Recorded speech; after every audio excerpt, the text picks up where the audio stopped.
Hay casas que se abandonan por ruina, por olvido o por muerte, pero hay otras que se abandonan por algo mucho más antiguo y mucho más oscuro. Entre los callejones polvorientos de la vieja Atenas, donde la piedra susurra nombres perdidos y las columnas quebradas recuerdan tiempos de sabiduría, existía una casa que nadie deseaba habitar. No por pobreza ni por superstición, sino por su truculento sonido. Un sonido que sólo emergía al caer la noche, un arrastrar de cadenas que comenzaba a lo lejos y se acercaba poco a poco.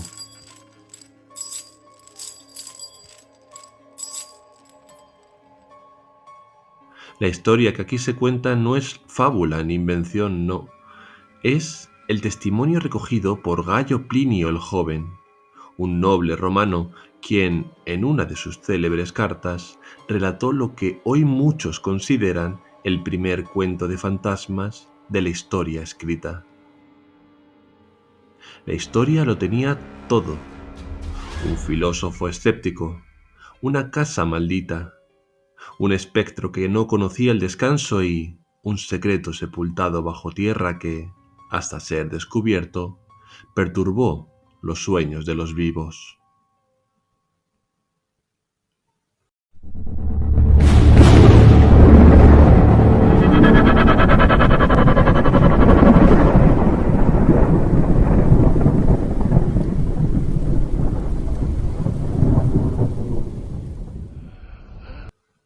Aunque muchos lo ignoran, el relato de Plinio el Joven no es el primer caso escrito de fantasmas. Mucho antes, en los antiguos reinos de Mesopotamia, allá por 2000 a.C., ya se narraba cómo el rey Gilgamesh, en su desesperación, invocó el espíritu de su amigo Enkidu. Desde las profundidades del inframundo, la sombra respondió, revelando secretos oscuros del más allá.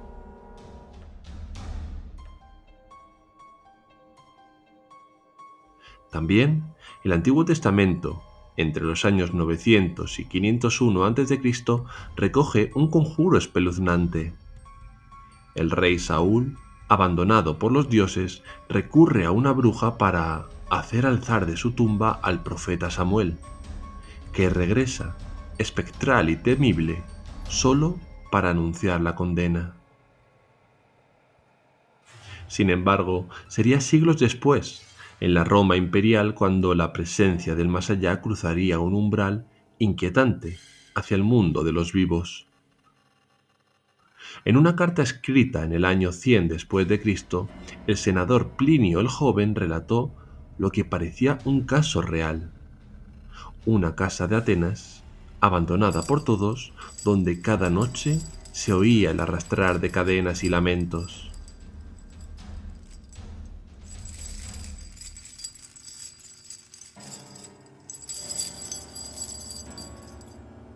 Acenodorus, un filósofo escéptico, decidió habitarla. Es así como comienza este relato histórico que dejo al juicio de cada uno creer si es verídico o no.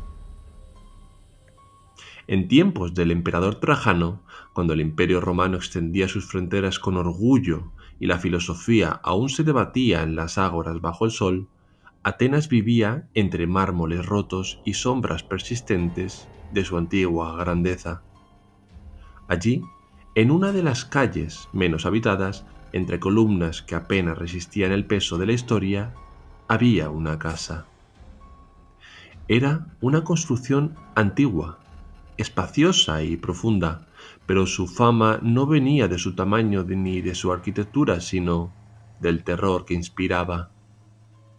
La casa se encontraba deshabitada. Aparentemente nadie la reclamaba, ni la reformaba, ni la habitaba, y sin embargo su precio estaba a la vista, inscrito con tiza seca sobre una tabla de madera colgada a la entrada. Un cartel descolorido ofrecía arriendo o venta por una suma de dinero realmente ridícula. Los atenienses evitaban la calle al caer la tarde. Quienes habían vivido allí no duraban, pues algunos huían en plena noche y otros se enfermaban tras pocas jornadas. Se murmuraba entre los vecinos que las noches eran largas, oscuras y tristes, y que quienes dormían allí despertaban con los ojos abiertos y fijos, sin comprender si lo vivido allí había sido un sueño o una advertencia. En el silencio de la noche se oía un ruido, y si prestabas atención, primero se escuchaba el estrépito de unas cadenas a lo lejos, y luego ya muy cerca. Así comenzaban las historias. Atenodoro, conocido entre sus semejantes como un hombre riguroso, había llegado a Atenas buscando un espacio donde retirarse a la contemplación. Filósofo de formación estoica, no creía en los prodigios ni en las supersticiones, y aún menos en los fantasmas. Su mente estaba habituada a ponderar las causas y no los efectos. En definitiva, a buscar en la lógica los senderos del mundo. Al enterarse de la existencia de aquella casa y de su precio sospechosamente bajo, preguntó. A él, como contraprestación, le relataron los hechos con precisión y sin ocultar tampoco los rumores. Al parecer, en la casa habitaba una aparición nocturna con sonidos de grilletes en forma de un anciano de barba larga y cabello erizado, que se parecía envuelto en harapos y cadenas. Lejos de disuadirlo, la historia despertó en él una curiosidad intelectual. Si no hay más que eso, dadme las llaves. Era ya el crepúsculo cuando Atenodoro cruzó el umbral de la casa. La madera crujió bajo sus sandalias. El aire, espeso y viejo, olía a piedra húmeda y hollín. Polvo suspendido flotaba bajo el rayo oblicuo de la tarde. Ordenó que su lecho fuera dispuesto en el atrio delantero. Llevaba consigo tablillas de cera, su cálamo y una lámpara de aceite. Expulsó a todos sus sirvientes y los envió al fondo de la casa, ya que él deseaba estar solo y nada debía perturbar su concentración. Fue así como se sentó, encendió la lámpara de aceite y comenzó a escribir. La tinta fluía lenta mientras caía la noche, y las palabras tomaban forma bajo la mano segura del filósofo. Afuera, la noche descendía como una losa. Pasó el tiempo y entonces el sonido comenzó. Leve, como un roce de metal. Luego más claro y, finalmente, el estrépito de cadenas. Primero comenzó a lo lejos y luego cada vez más cercano. Este sonido aterrador para muchos de nosotros avanzaba por el pasillo de piedra, arrastrándose como una bestia atada. Atenodoro, fiel a su disciplina, no levantó la vista. Siguió escribiendo, decidido a no ser víctima de su imaginación, pero el sonido persistía. Cuando estuvo tan cerca que parecía respirar sobre su cuello, alzó los ojos. Y allí estaba. A continuación aparecía una imagen, un anciano consumido por la flacura y la podredumbre, de larga barba y cabello erizado.